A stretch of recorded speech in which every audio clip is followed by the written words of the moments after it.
mais on s'autorise à penser dans les milieux autorisés. Alors ça, c'est encore un autre truc. Les milieux autorisés, vous y êtes pas, vous, hein.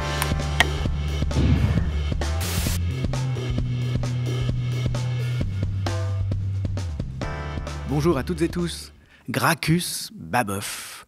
Il forme peut-être le troisième personnage d'une triade révolutionnaire radicale, avec Robespierre, avec Saint-Just, et c'est peut-être le plus mystérieux des trois, ou celui dont l'histoire, même si elle est souvent évoquée, n'est pas la mieux connue. Il a été guillotiné le 5 mai 1797, à l'issue de l'échec de la fameuse Conjuration des égaux, et on a coutume de parler de lui comme l'un des premiers, peut-être même le premier communiste. Je reçois aujourd'hui Jean-Marc Chiappa, qui est l'auteur d'une récente biographie de Gracchus Babeuf. Merci d'être avec nous. C'est moi qui te remercie et qui remercie l'équipe du Média. C'est un grand plaisir. Alors, tu es un historien, d'un côté, tu as travaillé sur de nombreux aspects de la Révolution française, notamment sur Buonarroti d'ailleurs, Philippe Buonarroti, l'un des membres de la Conjuration des égaux aux côtés de Babeuf. Et puis tu es aussi engagé politiquement, tu es président notamment de l'Institut de recherche et d'études sur la libre pensée, c'est bien ça. Pourquoi cette biographie aujourd'hui, qui a reçu, d'ailleurs je le dis tout de suite en passant, puisque c'est une nouvelle récente, le prix Guizot de l'Académie française.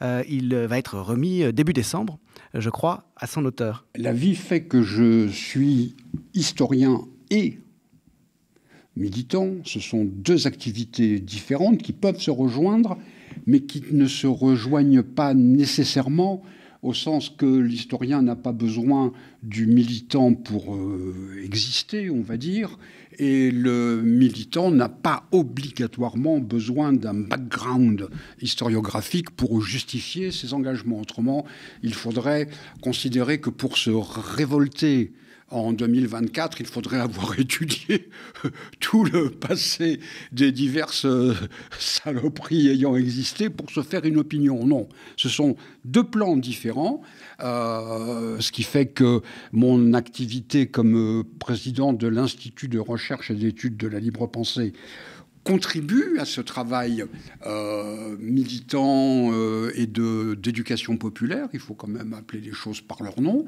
mais ce n'est pas obligatoirement des activités qui s'imbriquent. Je pense même qu'il faut faire très attention à les distinguer le plus possible.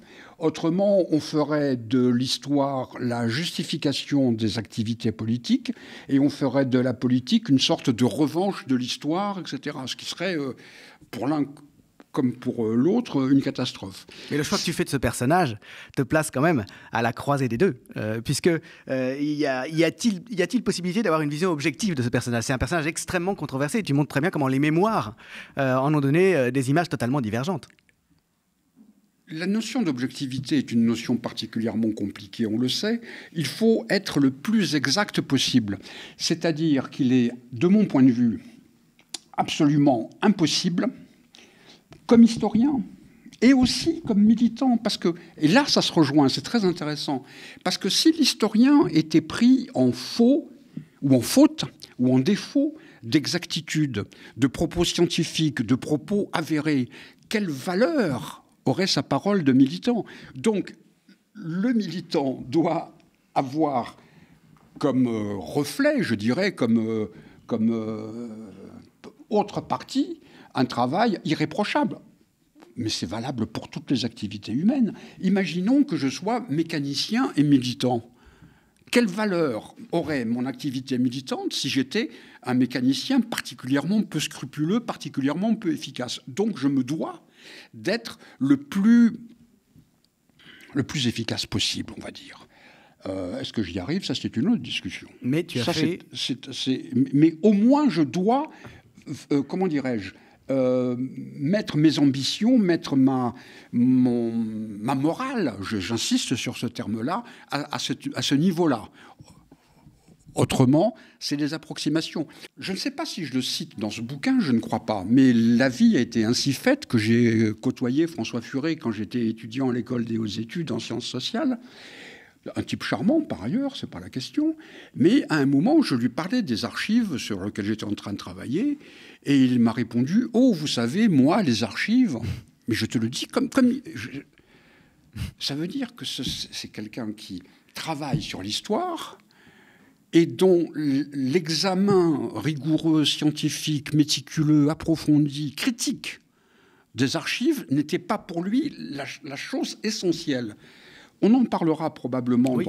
dans l'examen du bouquin. C'est essentiel. Alors pourquoi avoir travaillé sur Gracchus Babeuf? Oui, parce que c'est un choix d'objet particulier quand même. Pardon? C'est un choix d'objet historiographique tout à fait singulier et qui implique, quelle que soit la manière dont tu le traites, très vite de la controverse politique, ou en tout cas Mais je suis pour une très forte dimension politique. Ouais, ouais. Je suis pour la controverse, justement parce que ce personnage, en 2 mots, Gracchus Babeuf est un révolutionnaire.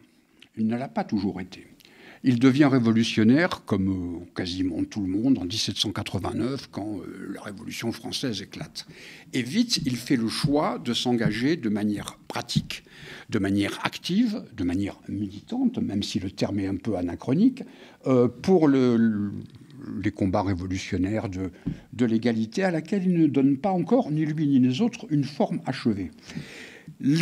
L'évolution de la Révolution va faire qu'il va être le premier, non pas à être un communiste, et ça, il faut faire très attention à cette chose-là, ce n'est pas le premier communiste, ça, c'est une vulgate que dire qu'il est le premier communiste.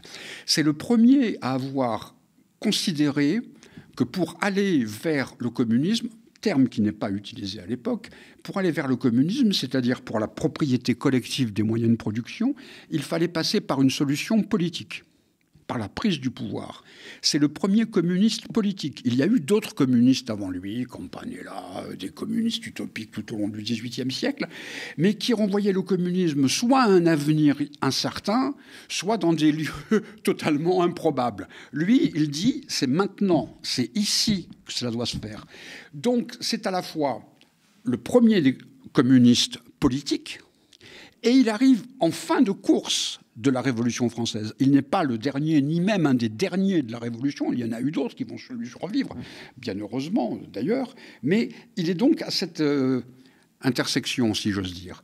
Pourquoi avoir travaillé sur Babeuf? Très honnêtement, je ne sais pas. Très honnêtement, je ne sais pas. Ça fait 40 ans que je fréquente ce personnage. J'aurais tendance à dire... si je fais l'exégèse de moi-même, ce qui n'est pas évident, j'aurais tendance à dire que ça remonte à un choix personnel il y a une quarantaine d'années, que j'explique dans le bouquin, à un moment d'incertitude. Je suis rentré dans une librairie à Belleville et j'ai fait un choix de bouquins dont je pensais qu'ils étaient le plus éloignés possible de mes préoccupations et de mes incertitudes du moment. Et je suis tombé sur le bouquin de ce grand historien soviétique, Victor Moïsevitch Dalin, consacré à Babeuf avant Thermidor. Et je me souviens très bien, très bien, qu'en ce mois de juin ou de juillet 1983, à la fin de la lecture de ce bouquin, je me suis dit, c'est ça que je veux faire. Mais une fois que j'ai dit ça, je n'ai pas dit grand-chose. J'ai été frappé quand j'étudiais le procès de Vendôme de 1797, qui va amener Gracchus Babeuf à la guillotine. À un moment, un de ses amis, Germain, Charles Germain, est interrogé par le juge et il est persuadé qu'il va être guillotiné. Il envoie bouler le juge. Il dit, de toute façon, si vous me guillotinez, c'est la vie. Si vous ne me guillotinez pas, vous allez m'envoyer en Guyane, déporté, comme c'était. Je trouverai toujours des gens à dire, avec qui discuter. Et Germain a cette formule que n'importe quel militant doit savourer, intégrer, méditer, pratiquer. Il dit, s'il n'y a personne, je prêcherai les perroquets. C'est-à-dire qu'un militant, il a toujours quelque chose à faire. Et s'il y a des gens avec qui discuter, il faut discuter avec les gens avec qui on peut discuter. Et s'il n'y a que des perroquets avec qui on peut parler, eh bien, il faut parler. Mais un militant qui dirait cette chose abominable, ah, je ne sais pas quoi, c'est pas un militant. ce n'est pas une militante. Un militant, il a toujours quelque chose sur le feu, si j'ose dire.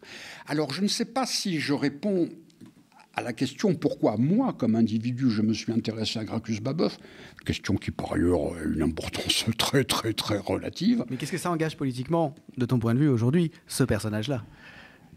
Qu'est-ce qu'il engage? Qu'est-ce qu'il engage pour 2024? Ou pour notre période, tu as parlé de Furet, qui a pris des positions très tranchées à l'égard de Babeuf, et l'école autour de Furet, l'école très hostile au fond à la Révolution française, a fait de Babeuf une sorte de repoussoir. Pardon. Totalement.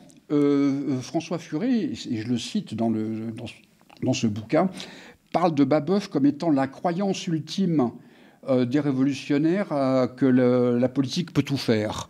Je pense, comme Rousseau, comme beaucoup d'autres, que tout tient aux politiques.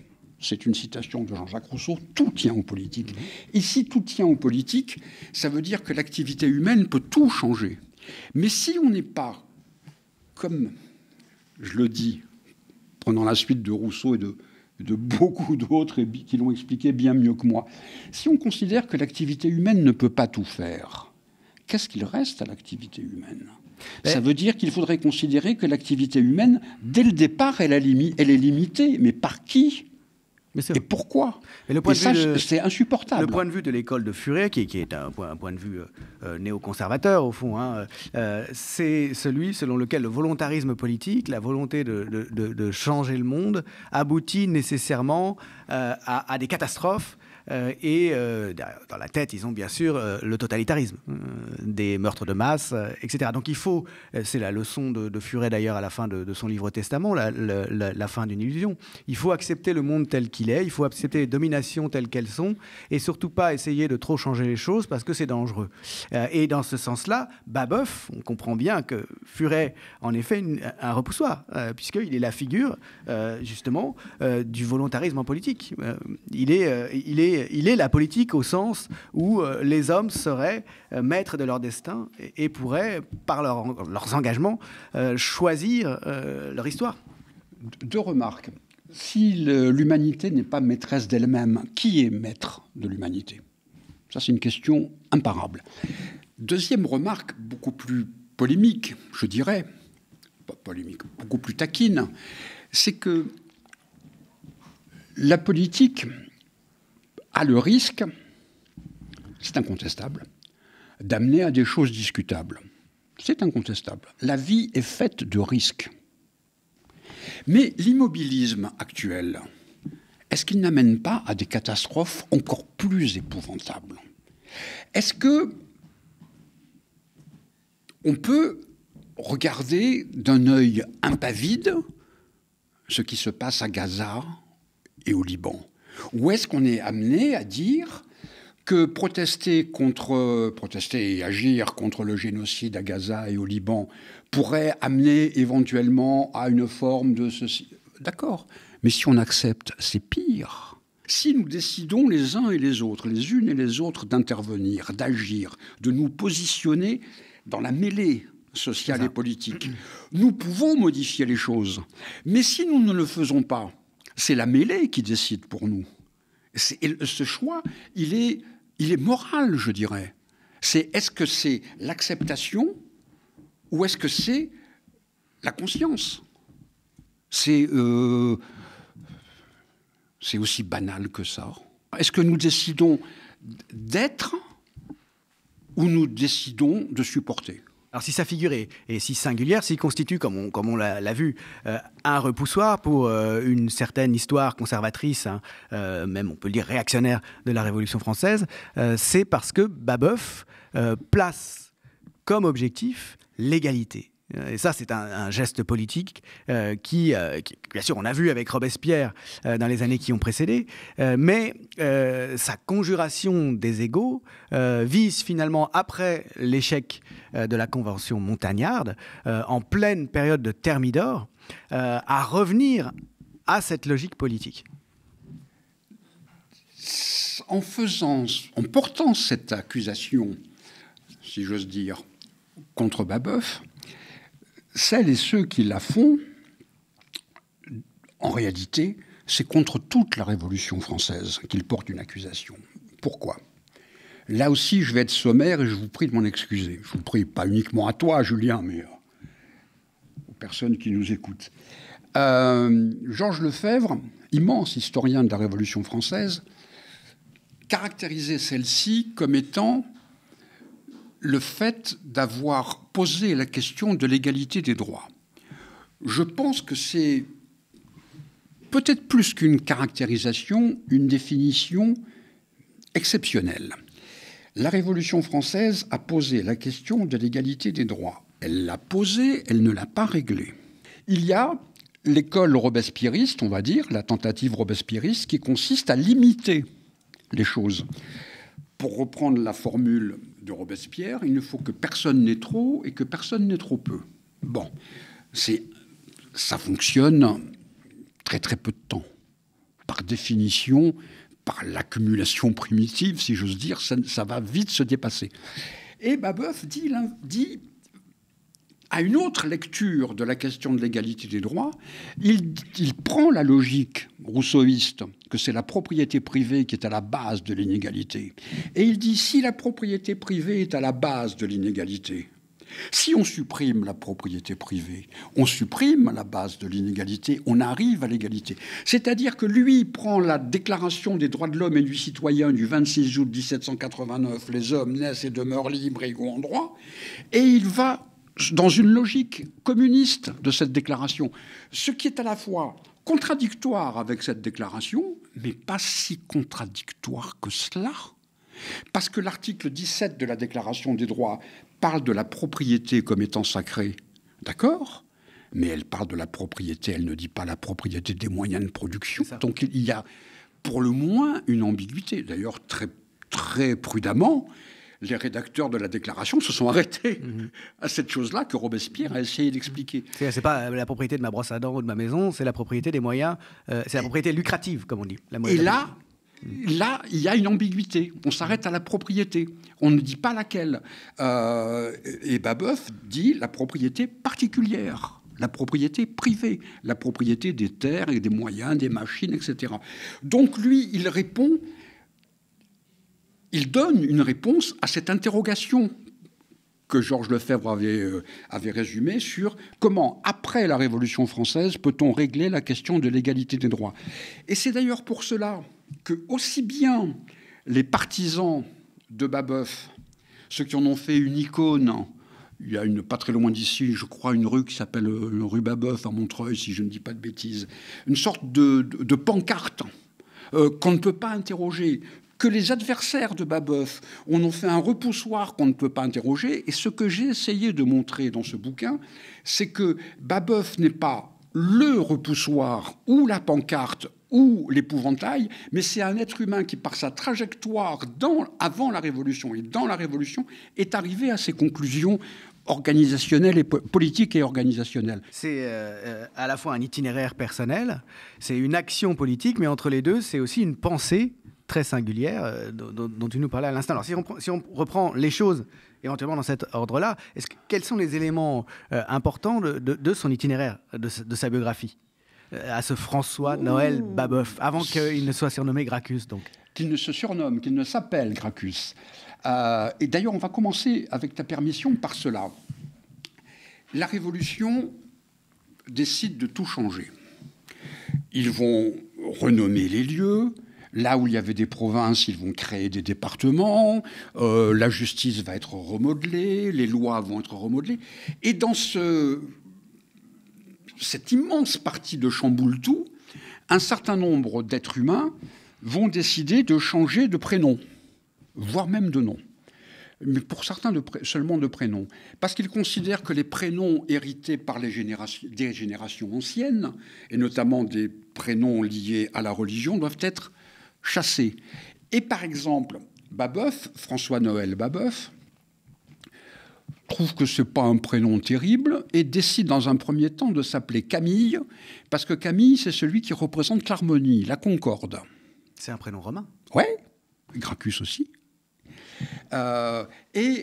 Sauf qu'il se rend compte à un moment que dans sa logique politique, qui est une logique d'affrontement entre les riches et les pauvres, ne colle pas avec un prénom de concorde, d'harmonie, de paix entre les classes sociales.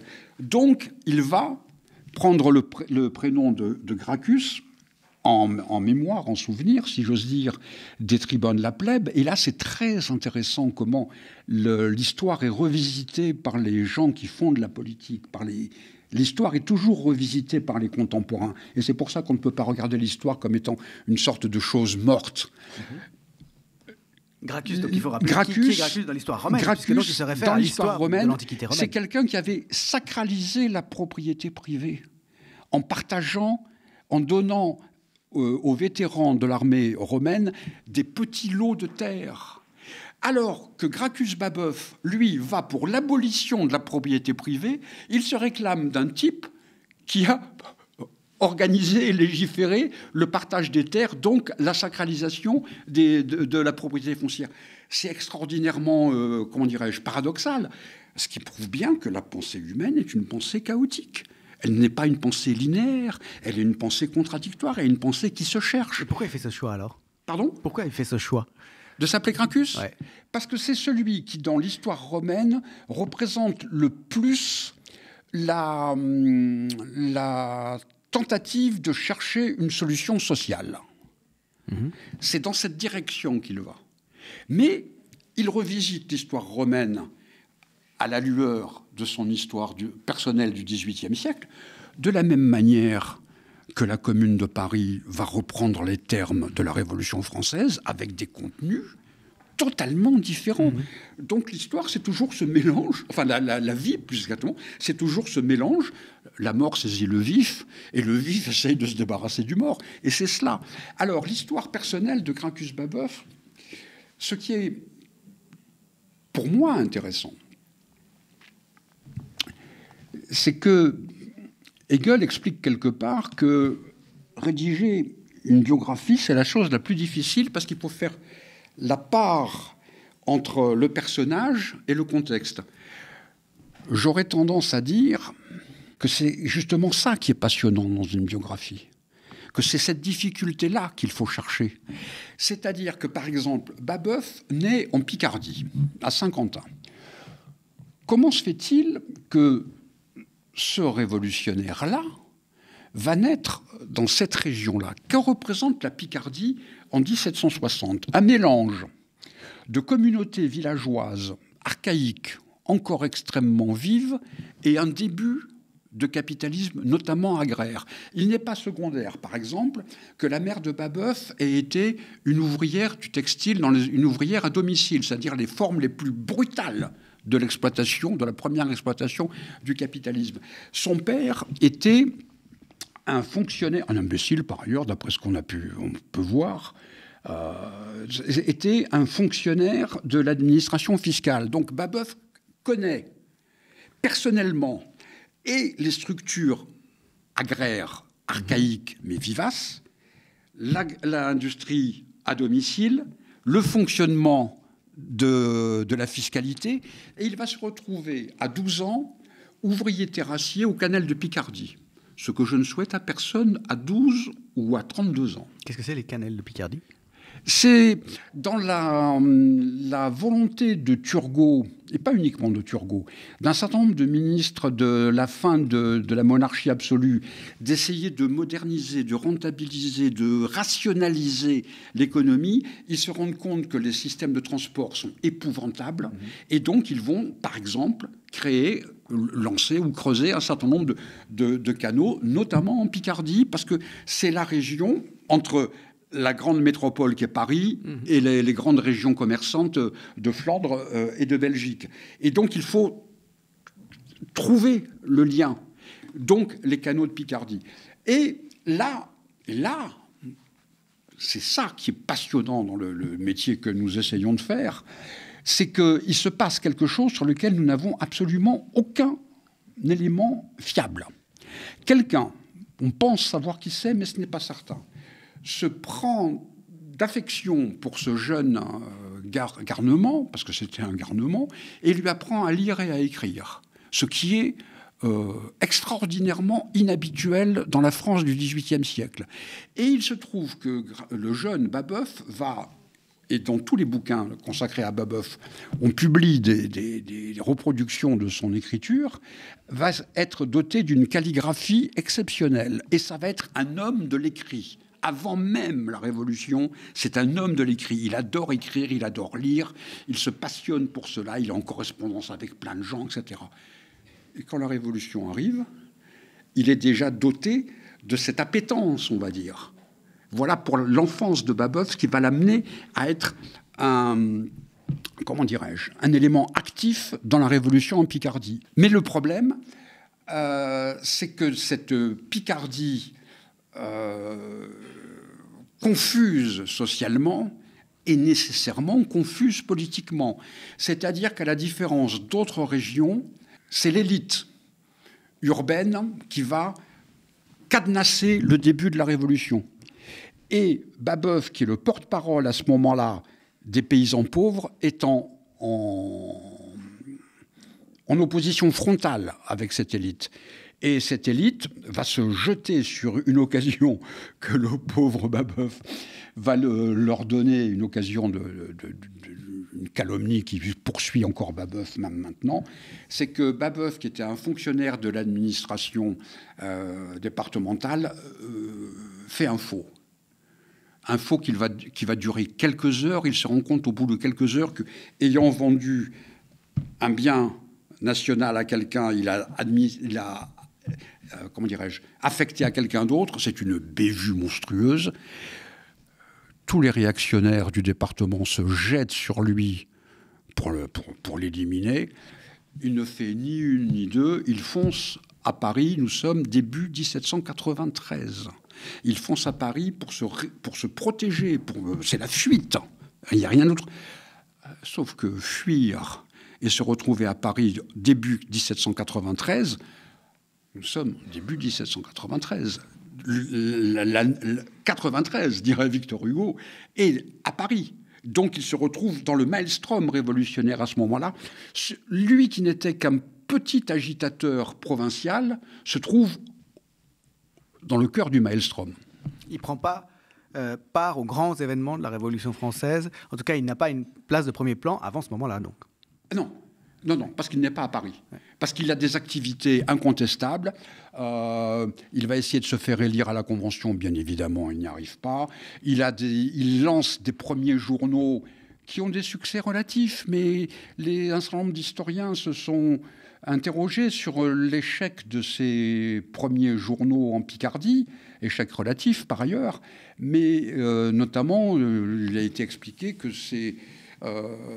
Babeuf n'avançait pas parce que son journal était un échec. D'accord, mais c'est une tautologie. Ouais. Pourquoi ? Ouais. C'est parce que les bases sociales, le public, le lectorat, pour parler comme on parle actuellement, n'existait pas. Donc ça ne pouvait pas fonctionner. Donc il va se retrouver, en revanche, dès l'été 93 au cœur de la tourmente. C'est incontestablement Victor Daline qui a levé ce lièvre-là. On loupe toujours un créneau quand on étudie la Révolution française. On passe de la chute des Girondins 31 mai, 2 juin 1793 aux mesures populaires de l'automne, et on ne voit pas ce qui s'est passé pendant l'été. Ce n'est pas parce que la Convention a éliminé les Girondins, ce n'est pas parce que Jaurès a souligné à juste titre qu'un certain nombre de lois en faveur de la population laborieuse, on va dire, ont été votées, que c'est immédiatement fait. Tout au contraire, les sans-culottes parisiens, tout l'été 93, vont être quasiment dans la famine.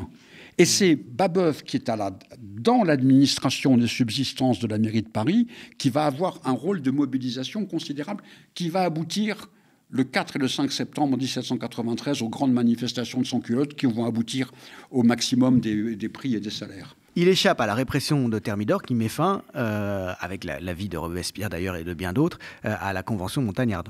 Parce qu'il n'est pas concerné. Parce qu'il est très distant par rapport à Robespierre. Il va devenir un robespierriste, si j'ose dire, en bout de course. Mais pendant le gouvernement robespierriste, Il n'est pas fondamentalement emballé. Il mesure un certain nombre d'ambiguïtés ou de difficultés. C'est bien plus tard qu'il va se dire que ce gouvernement était, pour reprendre une formule justement qu'il va utiliser, était diablement bien imaginé. Mais pas au début. Et après Thermidor, il fait même partie des gens qui considèrent que la dictature robespierriste est terminée et que c'est une bonne chose. D'accord. Il va publier un certain nombre de brochures particulièrement violentes contre Robespierre. Il va très vite se rendre compte que c'est un tissu d'ânerie, mais il l'a fait. Et alors, qu'est-ce qui explique ce retournement et finalement le début de ce que l'histoire a retenu de son itinéraire, c'est-à-dire d'un côté son travail théorique et puis de l'autre son engagement politique? Parce qu'il faut revenir sur Thermidor. Thermidor n'est Thermidor que par une construction d'historien. Oui. Le 9 Thermidor, c'est un personnage révolutionnaire et quelques autres qui sont éliminés, rien de plus. Le lendemain ou le surlendemain, Barère, à la tribune de la Convention, explique que le gouvernement révolutionnaire va continuer comme avant. Ce n'est pas à ce moment-là que les choses se délitent. Il va y avoir une forme de desserrement de l'étreinte, mais quand l'étreinte se desserre, on n'est pas conscient que l'étreinte se desserre. C'est bien plus tard. Et donc, Babeuf participe à ce lâche soulagement général. Sauf que ce lâche soulagement général va aboutir à ce que certains considèrent que enfin la dictature est terminée et que d'autres, ceux qui donnent le là, les affairistes, les prévaricateurs, les spéculateurs, enfin le maximum des prix disparaît, etc., etc. Et donc on va pouvoir s'en mettre plein les poches, comme disait Talleyrand un petit peu plus tard. Enfin, nous allons faire une fortune immense. C'est une formule de Talleyrand en 1798. Mais cette logique de prédation, elle existe pas immédiatement. Le 9 et le 10 Thermidor, chacun joue pour sauver sa peau. Tout le monde joue pour sauver sa peau. Il n'y a pas de conception politique ou sociale ou idéologique ou je ne sais trop quoi. Et donc, il se rend compte que Thermidor, la logique de Thermidor, n'aboutit qu'à l'enrichissement des riches et l'appauvrissement des pauvres. Et il revient à son idée d'abolition de la propriété privée. Et c'est là qu'il se dit qu'il faut trouver le moyen politique, la conjuration, pour changer cet ordre social et politique. Il s'engage donc dans une forme de militantisme. Est-ce qu'il utilise le mot lui-même de conjuration? Oui. Oui. Et quels sont les objectifs de cette conjuration? Prendre le pouvoir. L'idée, au moment de l'installation du directoire, il y a un bref moment de liberté démocratique. Des clubs se constituent, etc., etc. Ça ne dure pas très longtemps. Mais pendant ce moment-là, que Babeuf utilise pour relancer son journal Le Tribun du Peuple, c'est là qu'il publie ce qu'on appelle le manifeste des plébéiens, qui est le premier texte politique, je dis bien politique, qui dit voilà comment il faut faire pour modifier la société. Mais cet automne indien, on va dire, c'est une formule d'un historien, va durer très très peu de temps. Le club du Panthéon, qui est le principal club des opposants, est fermé. Il est fermé par Napoléon Bonaparte, ce qui n'est pas secondaire. Qui à l'époque agit au nom du régime de Thermidor. Absolument. Et qui va se retrouver le même qui il va fermer le club du Panthéon début 96, il va fermer la Révolution en novembre 1799. Et donc il est condamné à la clandestinité et a donné cette forme de conjuration clandestine. Mais ce n'est pas un choix. C'est là d'ailleurs que beaucoup de militants du 19e et du 20e siècle se sont plantés. Ils ont fait comme si cette obligation de la clandestinité était un choix assumé et voulu par Babeuf. Par exemple, c'est très intéressant. J'ai eu une discussion avec un copain là-dessus, qui ne me croyait pas, mais il a le droit. Le célèbre bouquin de Lénine, Que faire, vient, comme on le sait, du roman, assez nul par ailleurs, de Tchernychevski, Que faire ? Or, ce roman, Que faire ? Est très probablement inspiré de l'article de Babeuf de l'automne 1795, Quoi faire ? Parce que le problème est le suivant, si j'ose dire. C'est qu'en 1828, Buonarroti, les Corses et les Italiens appellent Buonarroti, les Français disent Buonarroti. Buonarroti, donc, rédige le bouquin qui va... l'histoire de la conjuration de Babeuf. Et ce livre va être la Bible de tous les révolutionnaires du XIXe siècle, notamment les populistes russes. Pas uniquement. Tchernychevski, Tkatchev, Herzen, etc. Lénine va en parler. Bon. Parce qu'on ne mesure pas à quel point l'influence de Babeuf et de Buonarroti a été extraordinairement importante sur tous les révolutionnaires du XIXe siècle. Marx, Engels, mais les chartistes anglais, Blanqui, etc., les populistes russes. Et alors, est-ce que c'est l'histoire de sa tentative politique qui a finalement échoué, qui les inspire, ou est-ce que ce sont ses écrits, ou est-ce que... Les deux, mon général. Ouais. Les deux, mon général. Parce qu'il ne faut pas oublier quelque chose qui est extraordinairement important. C'est pas anecdotique que le bouquin de Buonarroti ait été imprimé dans une librairie qui s'appelait la librairie romantique. La mort de Babeuf, qui se suicide avec un couteau apporté par son propre fils. Mmh. Donc il y a toute une dimension de drame romantique. Nous sommes en 1828. Alors qu'il va être exécuté, hein, donc pour échapper à l'exécution. Parce que l'exécution étant infamante, lui... comme d'autres révolutionnaires avant, préfère se suicider plutôt que d'être guillotiné. Et donc, il y a tout cet aspect-là. Et puis, les déclarations qu'il fait dans la cour, alors qu'il sait qu'il va être guillotiné, d'amour pour ses idées, d'amour pour le peuple, d'amour pour ses enfants. Et comment, après tout, c'est stupide de considérer qu'il pourrait faire autrement. Il est en larmes quand il parle de ses enfants, parce qu'il sait que... il sait ce qui va se passer. Tout ceci a un poids écrasant dans la logique. Ce qui fait que l'image de Babeuf, sa mort en martyr, va, d'un certain point de vue, oblitérer et ses idées et son parcours personnel. C'est pour ça qu'il y a une part de légende, à la fois réelle, à la fois normale, mais aussi mythifiée, qu'il faut essayer de défaire. C'est une icône. Ouais. Voilà.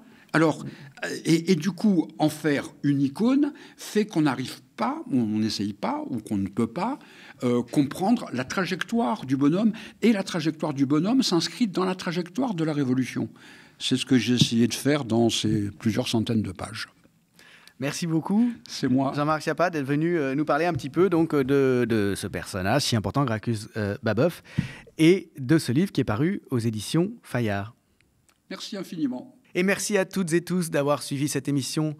Sachez aussi que le média s'agrandit et élargit sa diffusion en rejoignant le bouquet gratuit de l'application Molotov, célèbre plateforme française de streaming et de télé connectée. N'oubliez pas que sans vous, le média et ce type d'émission n'existerait tout simplement pas. Chaque don et chaque abonnement, chaque partage ou like sur les réseaux sociaux est important, alors n'hésitez pas. Faites des dons, abonnez-vous à partir de 5 € par mois sur soutenez.lemediatv.fr. C'est seulement de cette manière que nous pouvons nous développer et être pérennes. À bientôt sur le média.